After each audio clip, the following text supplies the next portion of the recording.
Bom, pessoal, nós vamos trabalhar hoje nessa aula. São alguns teoremas, 4 teoremas na realidade, uma definição e 3 teoremas, tá? E nós vamos começar a nossa aula falando de razão entre segmentos. Legal?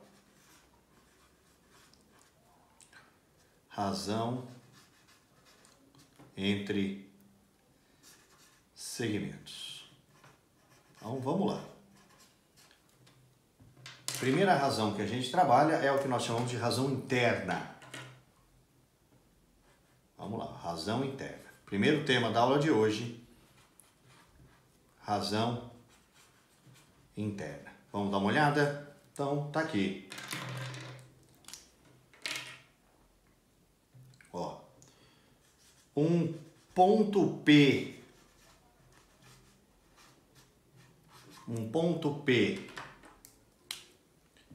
divide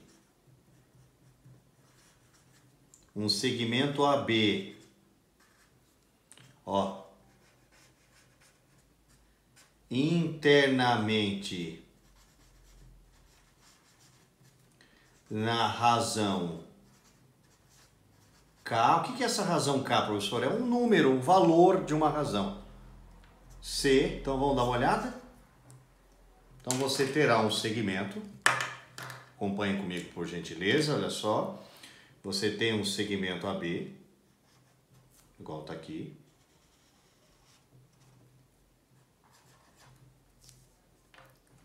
E vai vir um ponto para dividir ele aqui no meio, não sei direito onde ele vai estar aqui assim. Tá certo? Então, fala assim, internamente, quer dizer que ele se localiza entre os extremidades A e B. E aí a razão fica da seguinte maneira, ó, bastante atenção, vai ficar sempre assim, ó. Olha, vou montar aqui. Da extremidade esquerda até o ponto divisor, que é o P é o ponto divisor, então fica P. Percebeu? E depois do ponto divisor até a extremidade direita.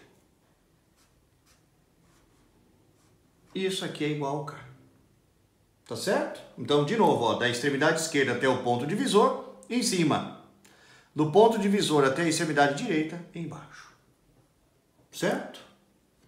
Bom, existe um ponto muitíssimo importante, que é legal a gente relembrar, põe aí uma observação, que é o chamado ponto médio. Né? O ponto médio é um ponto que está na região interna e ele faz parte de uma razão interna. Né? Dá uma olhada aqui, esse é o ponto médio. A única coisa que eu não vou chamá-lo de P, eu vou chamá-lo de M, como é mais comum. E o ponto médio, turma, é um ponto que divide o segmento ao meio. Né? Ou seja, AM tem a mesma medida de MB.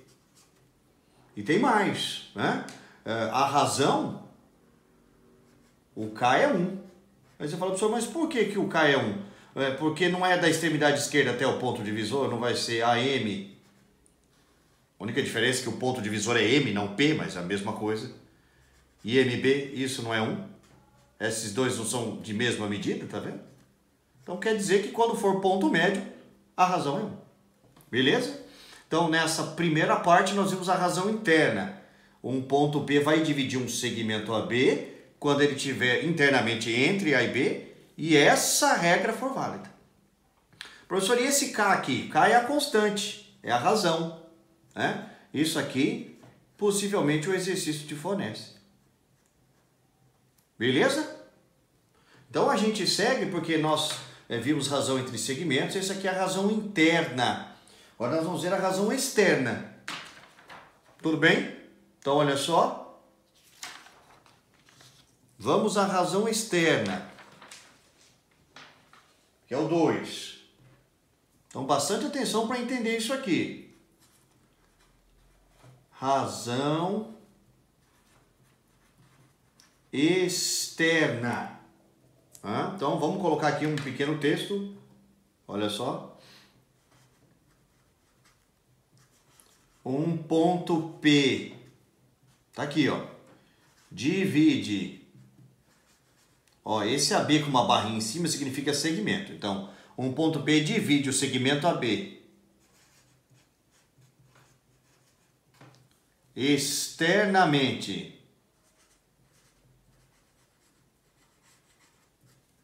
na razão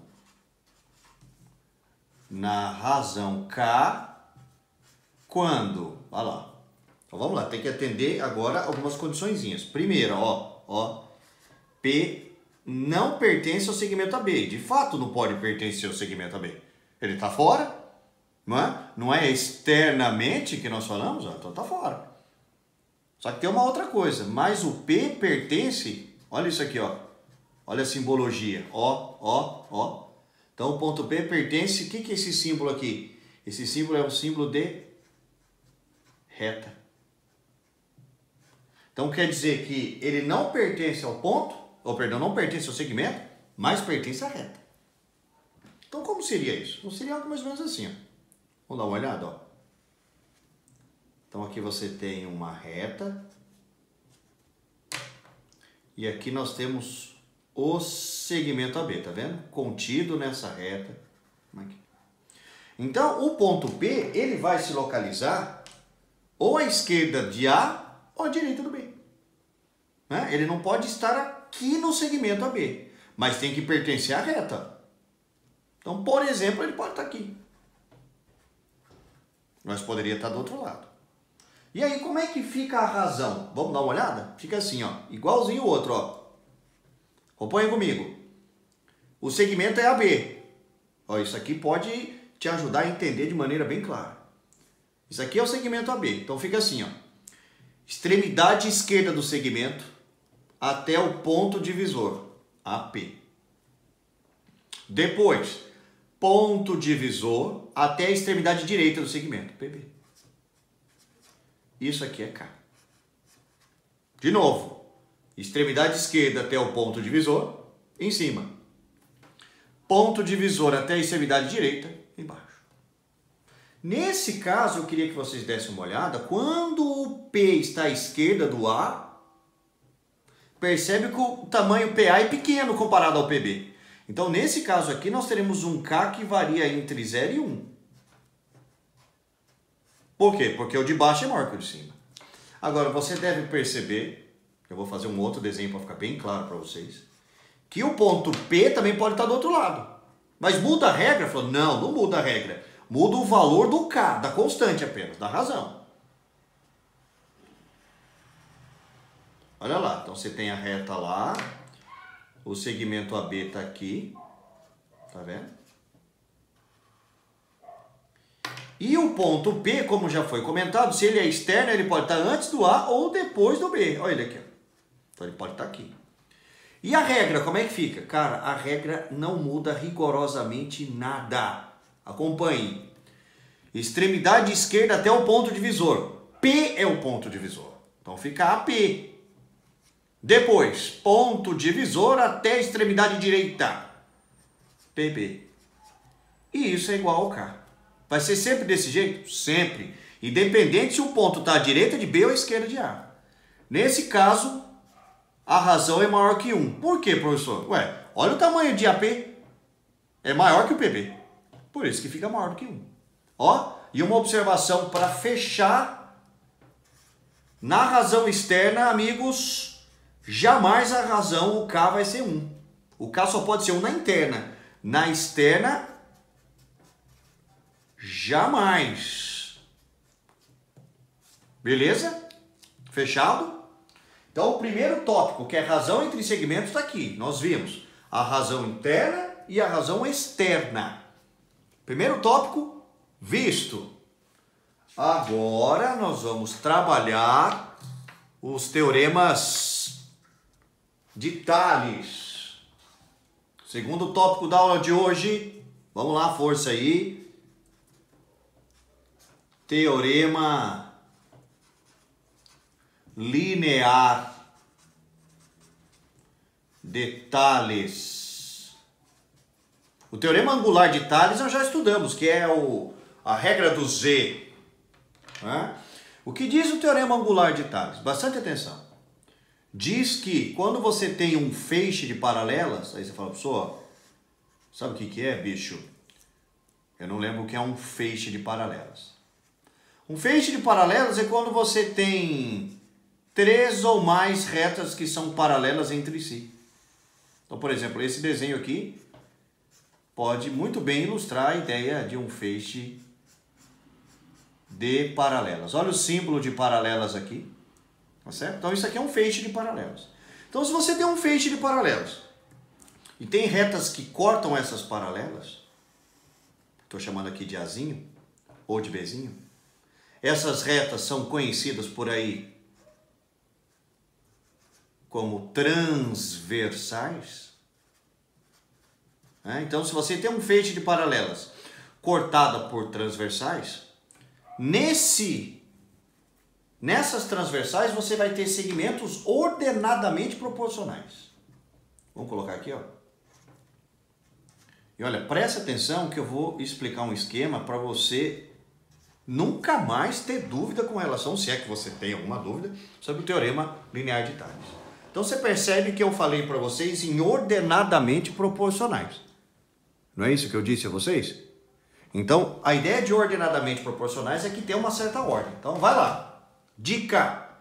O que você fizer numa transversal, você faz na outra que não tem rolo. Então, olha só. Quer ver? Ó? Olha a proporção que eu vou montar. Ajuda aqui. Ó. Eu vou fazer AB para CD. Então, eu peguei o primeiro e o último. Então eu tenho que seguir a mesma ordem, ordenadamente proporcionais na outra transversal. Então se eu peguei a B aqui, eu pego a MN na outra. E se eu peguei o último que é CD, eu pego o PQ aqui. Professor, mas eu tenho uma certa liberdade com isso? Falou, exatamente. Quer ver? Vou montar mais um. Ó, acompanha comigo. Eu vou pegar o do meio, que é BC, e vou pegar o tamanho total. Eu posso somar os segmentos. Ó. E o AD.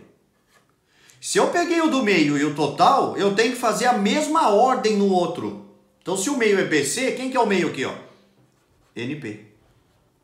E se eu peguei o AD, que é o total, pegue o total aqui, que é MQ. Entende? Ou seja, turma, o que você selecionar numa transversal, seleciona na outra. Olha só, mais um, ó, para ver se deu para entender. Ó, eu vou pegar agora AC, tá vendo? E depois BD. Como é que fica na outra transversal? Ajuda aí. Se eu peguei o AC aqui, ó, tá vendo? Na outra transversal eu pego o MP. Se eu escolhi BD aqui, na outra transversal eu pego o NQ. Tá dando para entender? Você fala, professor, mas qual delas eu vou... Como que eu sei qual que eu vou usar? Cara, você vai usar de acordo com o que o seu exercício te fornecer de informação e o que ele te pedir. Lembre-se, você tem uma liberdade, mas saiba que o que você selecionar, né, a liberdade está na primeira escolha, né? O que você selecionar numa transversal, siga a mesma ordem na outra. Nunca mais você vai ter problemas com isso. Legal? Então esse é o que nós chamamos de teorema linear de Tales. Então já vimos. Razão entre segmentos, teorema linear de Tales. Vamos ao próximo teorema, que é o teorema da bissetriz interna. Tá certo? Teorema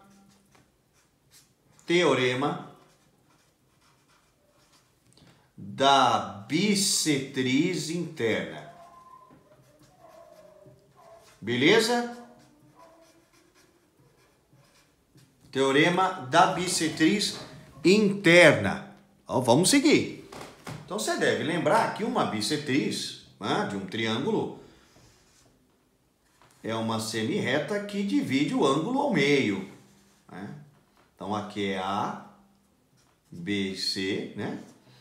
Então aqui é Bzinho, aqui é Czinho e esse tamanho todinho aqui é A. Tá?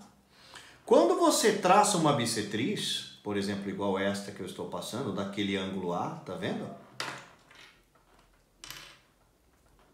aqui você tem um ângulo A. Então, quando eu traço essa bissetriz, o único compromisso que a bissetriz tem, perdão, é dividir um ângulo no meio. Esses dois tamanhos aqui não tem nenhuma regra de imediato. A única coisa que você sabe é que eles são aditivos, ou seja, se você somar o M com o N, o resultado disso tem que ser A. Tá certo? Bom, o que vem dizer o teorema da bissetriz interna? Atenção aqui, ó. Beleza? Quando você traça a bissetriz, você divide ele em dois segmentos. Esses segmentos, tanto M quanto N, são diretamente proporcionais aos lados que compõem o ângulo. Ou seja, M está para C, assim como N está para B. De novo, olha para cá, vai lá. Quando você traça a bissetriz, você divide em dois segmentos. E esses segmentos são diretamente proporcionais aos lados que compõem o ângulo na qual você passou a bissetriz. Ou seja, M está para C, assim como N está para B.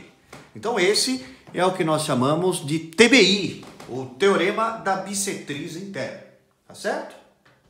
E o último dos teoremas que a gente trabalha, isso aqui tá um pouco, como que eu posso dizer a vocês, um pouco difícil de aparecer em prova, pelo menos aqui em São Paulo, já tem aí brincando uns 15 anos que não aparece nada. Mas a gente vai trabalhar, porque no caderno de tarefas tem, você tem que saber, né? Teorema da bissetriz interna. Então, na realidade, isso aqui chama-se teorema da bissetriz do ângulo externo, né? Mas aí fica um pouco longo, a gente acaba descrevendo dessa maneira. Então, dê uma olhada, olha só. Você tem um triângulo, né? E aí você tem que ter um ângulo externo. O ângulo externo, você deve ter estudado há tempos atrás, que é aquele ângulo obtido com prolongamento. Está ali, ó, o ângulo externo. E aí o que você vai fazer? Você vai traçar uma bissetriz desse ângulo. Aqui, ó. Dividir o ângulo externo no meio. Esse ângulo aqui em amarelinho, ó, tá vendo? Aí você fala, pô, cara, mas essa bissetriz não vai encontrar ninguém. Fala, não vai mesmo. Então a primeira coisa que você faz é prolongar aqui, ó. Tá certo? Aqui que tem um prolongamento.